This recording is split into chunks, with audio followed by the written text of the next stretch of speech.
Olá, dando continuidade à aula, vamos falar sobre a classificação das cirurgias. Então, as cirurgias, elas podem ser classificadas por potencial de contaminação, quanto à urgência, quanto à finalidade do tratamento, quanto à duração do procedimento ou quanto ao porte ou risco cardiológico. Então, por potencial de contaminação, elas podem ser limpas, potencialmente contaminadas, podem ser cirurgias contaminadas ou cirurgias infectadas. A gente trata de contaminado quando tem presença de micro-organismo e esse micro-organismo pode ser causador de uma infecção ou de uma inflamação, na verdade de uma infecção. As cirurgias limpas, elas são realizadas em tecidos estéreis ou passíveis de descontaminação. Por exemplo, coração é um tecido estéril. Pele é um tecido que não é estéril, porém é passível de descontaminação. O risco de infecção nesse tipo de cirurgia, no pós-operatório, ele varia de 1 até 2% e não tem nenhum tipo de processo infeccioso no local. São realizadas na epiderme, no tecido celular subcutâneo, nos sistemas músculo-esquelético, no sistema nervoso e no sistema cardiovascular. Aqui a gente não tem nenhum contato com o orifício oral, geniturinário, gastrointestinal. Então, não ocorre penetração nos tratos respiratório, gastrointestinal, geniturinário, orofaringe e não tem nenhuma falha na técnica asséptica e não tem drenos. Toda cirurgia ela é feita com a técnica asséptica. Só que se durante o procedimento tiver quebra dessa técnica, contaminou o sítio, aí a gente não tem mais uma cirurgia limpa. Aí é um exemplo, né, de uma sutura de uma cirurgia provavelmente limpa. As cirurgias potencialmente contaminadas, elas são realizadas em tecidos que são colonizados por flora microbiana ou é um tecido de difícil descontaminação. Não tem também processo infeccioso no local. Então, elas têm um potencial de contaminação porque ela é realizada em tecidos colonizados ou então eu não consigo fazer a asepsia total desse tecido. Onde elas são realizadas? Trato gastrointestinal, exceto no cólon. Então, reto, cólon não é potencialmente contaminada, já é uma outra classificação. No respiratório superior e inferior, porque as nossas vias respiratórias, elas não são estéreis. No sistema geniturinário e cirurgias oculares e de vias biliares. Então, essas são cirurgias potencialmente contaminadas, elas podem ser contaminadas. Aí aqui a gente tem a diferença de uma ferida cirúrgica, de uma cirurgia limpa e de uma cirurgia limpa contaminada. O processo de cicatrização ele é prejudicado por conta da flora que ele existe. As cirurgias contaminadas. Então, a gente falou de cirurgia limpa, potencialmente contaminada e agora cirurgias contaminadas. Cirurgias contaminadas são realizadas em tecidos colonizados por uma flora microbiana abundante, um tecido que tem muitas bactérias ou de difícil descontaminação. O importante é que essa cirurgia contaminada ela também não tem processo infeccioso no local. São realizados onde? No cólon, no reto, no ânus e em lesões que tem ali, a gente fala cirurgia em tecidos com lesões cruentas, tecidos com lesões com tecido desvitalizado e cirurgias de traumatismo de crânio encefálico abertos, também são cirurgias contaminadas. Aí aqui a gente tem duas cirurgias contaminadas, cirurgia de intestino, uma colostomia, uma cirurgia ali que tem dreno. E as cirurgias infectadas. As cirurgias infectadas, elas são realizadas em qualquer tecido. Pode ser na perna, na pele, no pulmão, no coração, só que toda cirurgia infectada, ela vai ter uma presença de processo infeccioso no local. Processo infeccioso é aquele que tem secreção purulenta, perfuração de vísceras, trauma penetrante há mais de 4 horas. Então, a pessoa teve um acidente e aí teve um trauma penetrante, já tem 4 horas esse acidente, é uma cirurgia infectada. Se a pessoa tiver pus, tiver um processo infeccioso no local, é uma cirurgia infectada. Tiver corpo estranho ou contaminação fecal, por exemplo, no seco perfurado, que ali tem extravasamento de fezes, também é considerado uma cirurgia infectada. Além do grau de contaminação, a gente classifica as cirurgias quanto à urgência dessa cirurgia. Exemplo, a cirurgia eletiva são aquelas cirurgias que são programadas. Elas podem esperar. Uma cirurgia plástica, ela pode ser programada para daqui 1, 2, 3, 6 meses, 1 ano, sem problema. Cirurgias de urgência são aquelas que precisam ser realizadas no período de 24 até 48 horas. Por exemplo, cirurgias que têm processo inflamatório, apendicite.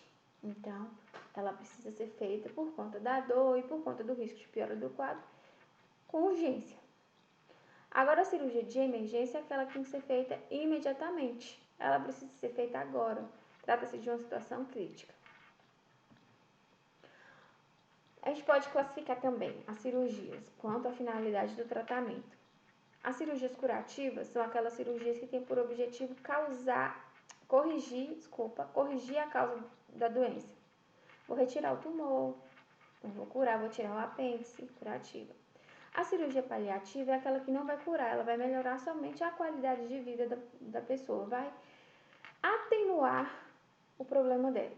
Às vezes a pessoa tem um câncer já em metástase, mas aquele câncer causa uma dor, aquele tumor causa uma dor, aí tira o tumor para diminuir a dor, porém não cura a doença. Cirurgia diagnóstica, a gente já tinha falado dela, por exemplo, a laparotomia exploratória, faz a cirurgia para investigar. A cirurgia reparadora, quando a pessoa tem um trauma e tem uma deformidade do órgão e a gente precisa reparar esse órgão. Ou uma cirurgia reconstrutora cosmética, que é a cirurgia plástica cosmética. A pessoa não perdeu a mama, mas ela quer melhorar. Aí é uma cirurgia reconstrutora cosmética. Quanto à duração do procedimento, as cirurgias podem ser de porte 1, 2, 3 e 4. Porte 1 dura até 2 horas. Porte 2 duram de 2 a 4 horas. Porte 3 de 4 a 6 horas e porte 4 mais de 6 horas. Também podem ser classificadas quanto ao aporte ou risco cardiológico. O que é isso? É quanto a probabilidade de perda de sangue. Então, quanto maior a probabilidade de perda de sangue, maior o porte dessa cirurgia. Grande porte tem grande probabilidade de perda de sangue, médio porte tem média probabilidade, pequeno porte, pequena probabilidade. E quanto ao tempo cirúrgico? Todas as cirurgias, elas obedecem a etapas. Essas etapas são diérese, hemostasia, exérese e síntese. A diérese é dividir, cortar, separar. A hemostasia, o objetivo dela é prevenir o sangramento. Pode ser feito com compressas, apertando, com bisturi elétrico, porque o bisturi elétrico ele vem ali e causa uma hemostasia, ele diminui o sangramento, porque ele cauteriza o vaso. Depois a gente tem a exérese, que é a cirurgia propriamente dita, retirada do tumor, retirada do órgão. E depois temos a síntese, que é a união dos tecidos. Então, diérese significa dividir, separar, cortar. Pode ser feito com bisturi normal, com bisturi elétrico, com tesoura, com serra, com laser.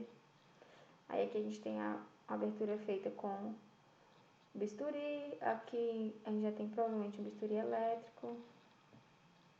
A hemostasia, ela pode ser feita com bisturi elétrico, quando o bisturi vai passando aqui, ele já vai cauterizando os vasos e impedindo que haja maior sangramento. Pode ser feito com pinça, aqui a gente tem uma pinça hemostática, pinçando aqui o cordão umbilical para evitar perda muito grande de sangue. A exérese é a cirurgia propriamente dita, e a síntese é a aproximação das bordas.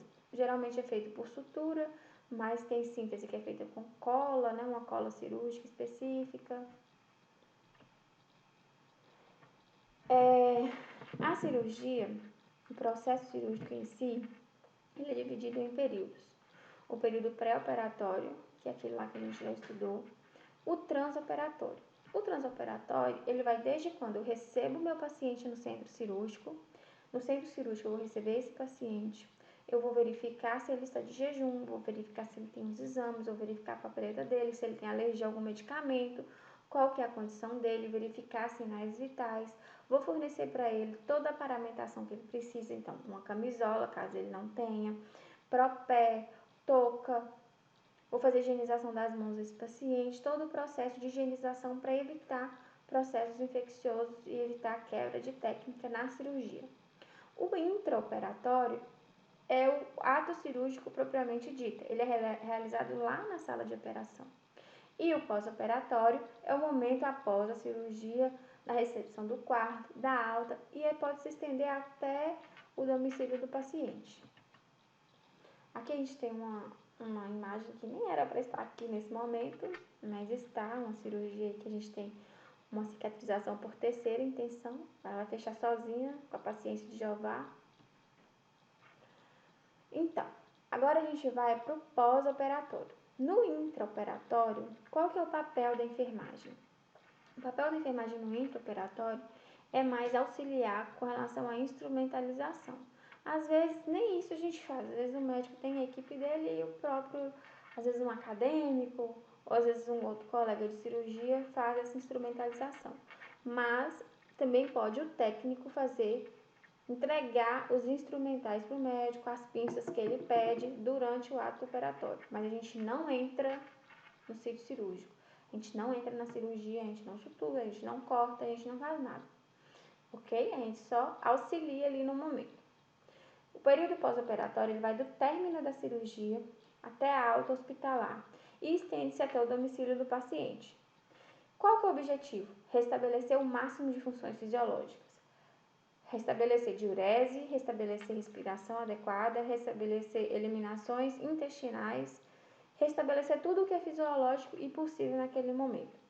E também evitar o desconforto, porque dói, tem gases e as complicações no pós-operatório tardio.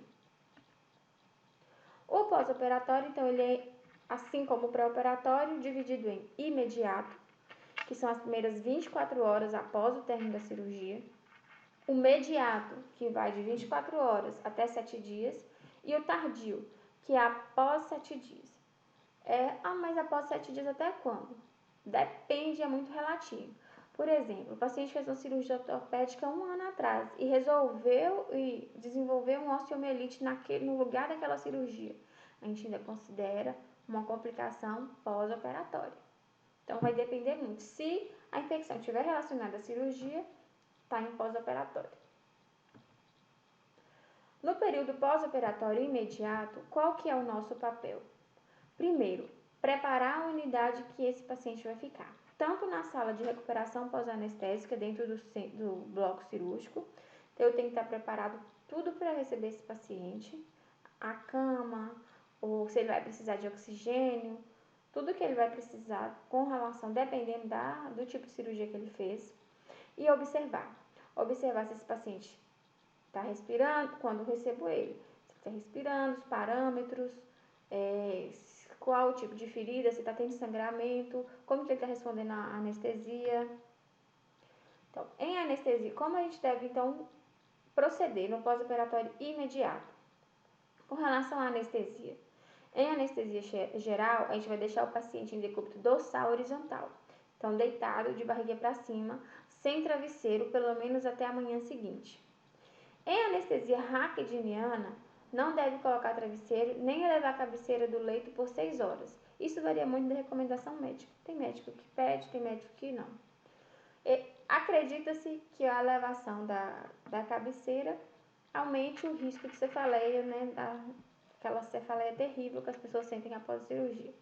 Em anestesia peridural, que é lá da lombar, não se coloca o travesseiro até que o paciente seja totalmente consciente ou então por critério médico. Observar sinais vitais frequentemente. Geralmente na primeira hora a gente vai olhar de 15 em 15 minutos, na segunda hora de 30 em 30 minutos, na terceira hora passa a se verificar de hora em hora. A partir daí, vai depender da necessidade do paciente, de 12 em 12 horas, 8 em 8, vai depender. Agora, o seguinte, é muito importante a gente fazer essa avaliação de sinais vitais para ver se o paciente ele não está tendo nenhuma, por exemplo, pressão. Se a pressão cair, a gente tem ali um risco de choque hipovolêmico, hemorragia. Se a pessoa está com a temperatura alta, apesar de poder ter ali, né, não ter dado tempo ainda de ter feito um processo infeccioso, mas é uma coisa para a gente ficar atenta, ou então ele está com hipotermia, a gente tem que ficar atento aos sinais vitais. Manter um ambiente tranquilo, um paciente confortável, observar a perfusão, se o paciente tem perfusão periférica, observar o curativo, principalmente a quantidade de sangramento. Por quê? Se o curativo estiver sangrando muito, vocês não vão retirar o curativo, vão observar por fora. Mas se tiver presença de sangramento abundante, a gente pode ter ali uma hemorragia, que a gente não quer. Então, observe o sangramento, se estiver exacerbado, comunique a equipe médica para ver se vai suturar, como que vai conter essa hemorragia. A gente tem que observar a presença de drenos. A gente recebeu o paciente na clínica cirúrgica, o paciente está no leito, vou fazer a admissão dele do pós-operatório. Eu preciso ver se ele tem dreno, porque eu vou ter que cuidar desse dreno, dessa sonda, do tipo de drenagem, se eu estou drenando sangue, se eu estou drenando seroma, se eu estou drenando pus, se a ferida ela é mantida aberta ou fechada, ou se essa drenagem ela é mantida aberta ou fechada, porque eu tenho, por exemplo, aqui eu tenho um dreno de vácuo. O cuidado que eu tenho com esse dreno é diferente desse outro dreno aqui. Dreno de pulmão. Às vezes o dreno de pulmão, o cuidado que eu tenho que ter, se tem que ser mantido aberto ou fechado, é diferente. Entendeu? O tipo de líquido que está sendo drenado e o volume. Em caso de sonda de Foley, sonda nasogástrica, sonda enteral, eu tenho que ter atenção para o líquido que estiver sendo eliminado também. Coloração, quantidade. Observar sinais e sintomas de hemorragia, de choque hipovolêmico, se a pessoa está com calafrio, pele pegajosa, hipotermia, hipotensão. Observar a diurese. O paciente ele só é liberado para casa depois que ele restabeleceu essas condições fisiológicas dele. A primeira micção ele deve ocorrer nas primeiras 8 horas pós-cirurgia, senão a gente tem um risco grande do paciente desenvolver bexigoma. Então, ele não está com sonda, ele não fez xixi, ele desenvolve um bexigoma, a gente tem que fazer o quê? Sondagem vesical de demora ou de alívio nesse paciente. E observar a coloração e a temperatura da pele. Se necessário, a gente vai precisar aspirar as secreções. O paciente fez uma traqueostomia, está lá secretivo, vai ter que aspirar.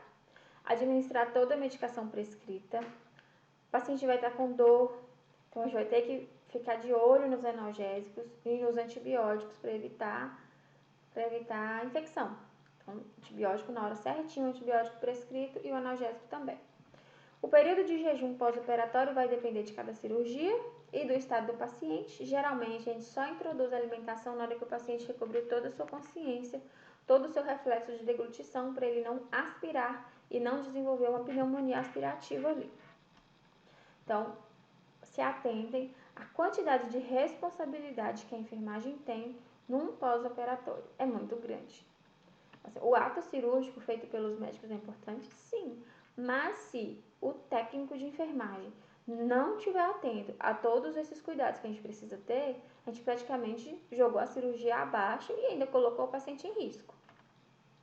Vamos controlar sinais vitais, observar a diurese, observar a evacuação, incentivar exercícios no leito. Às vezes ele ainda não pode levantar, mas ele pode movimentar os membros.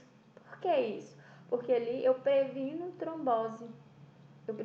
Meu sangue precisa circular. Se o sangue fica parado, ele vira um trombo, ele vira uma trombose, a gente pode ter até uma embolia pulmonar, e a gente não quer isso. Realizar curativo na incisão cirúrgica e no local do dreno, isso somente após 24 horas. As primeiras 24 horas a cirurgia fica fechadinha, bonitinha.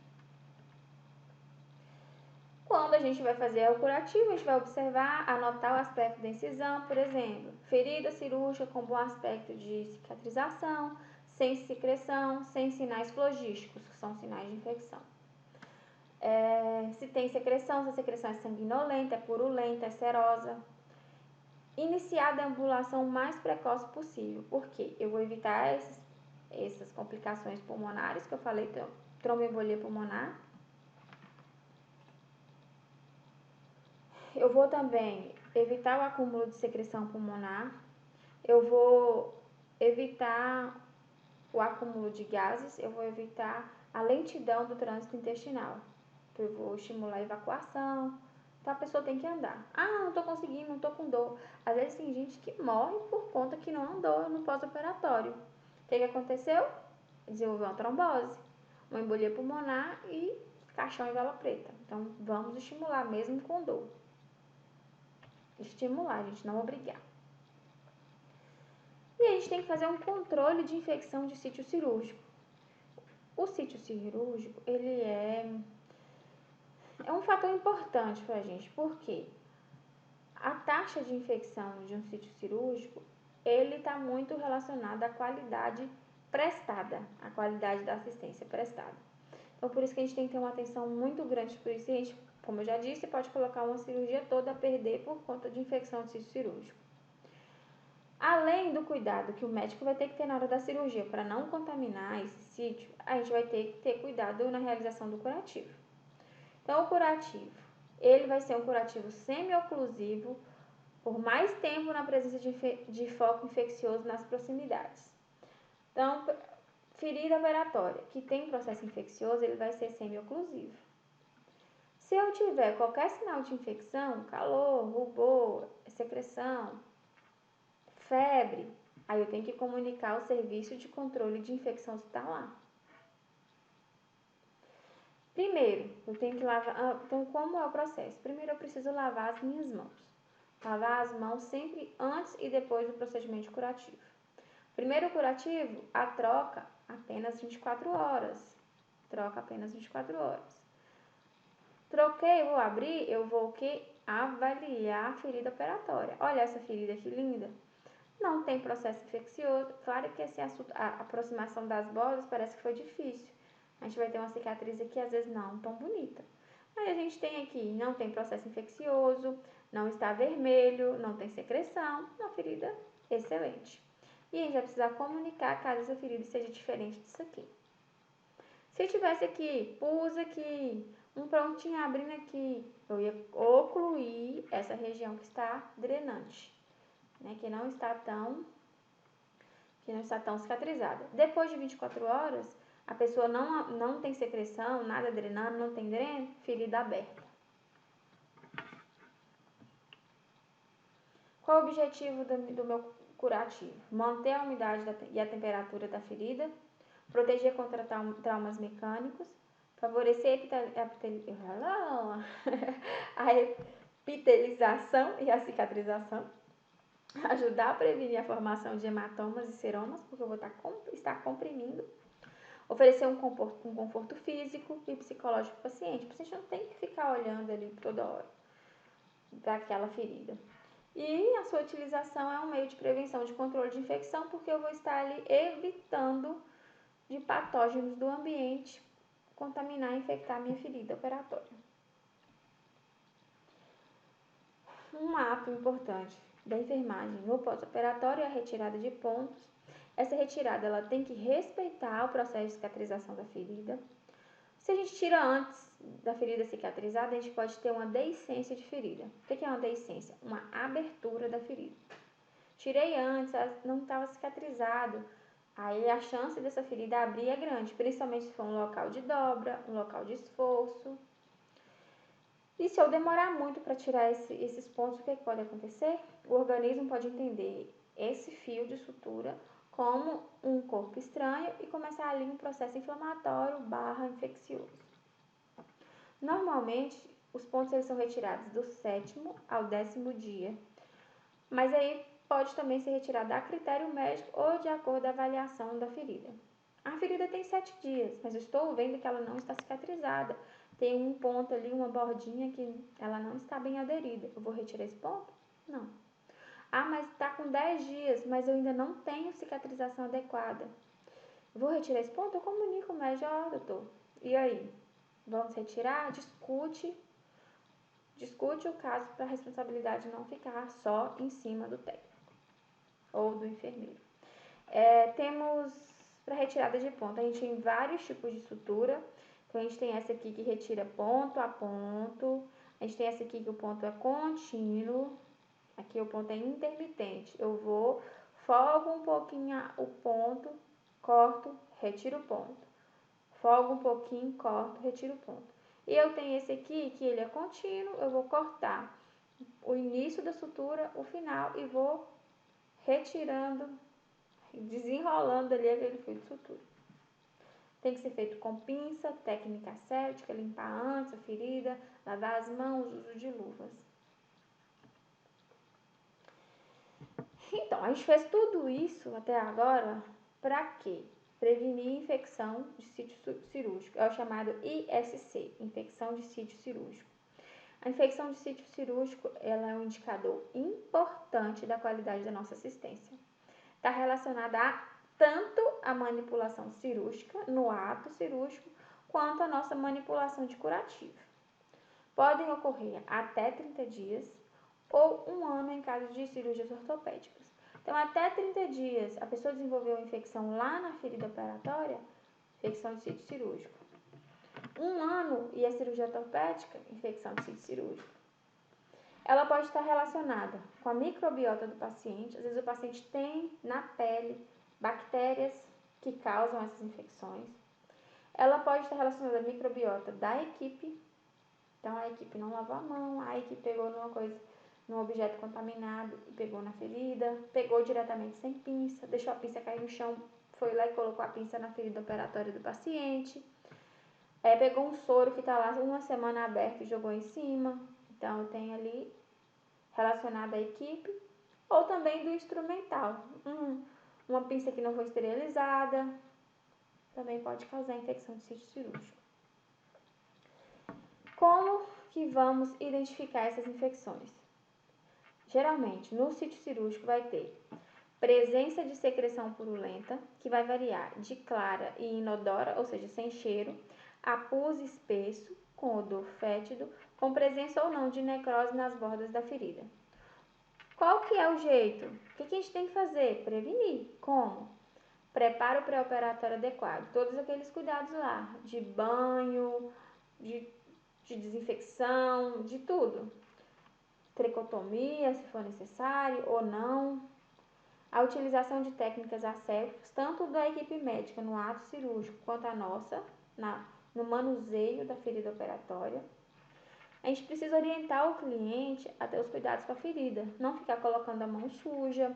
Na hora do banho, se ele for ficar mais de 24 horas, precisar tomar banho, não molhar o curativo, não ter cuidado para ele não esbarrar em nada. Todo o cuidado que a pessoa tem que ter com a ferida operatória.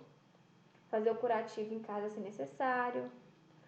Se não, se essa infecção ela existir, o que a gente pode causar? O que essa infecção pode causar? Uma deiscência de sutura. O que é deiscência? A abertura total ou parcial dessa cirurgia.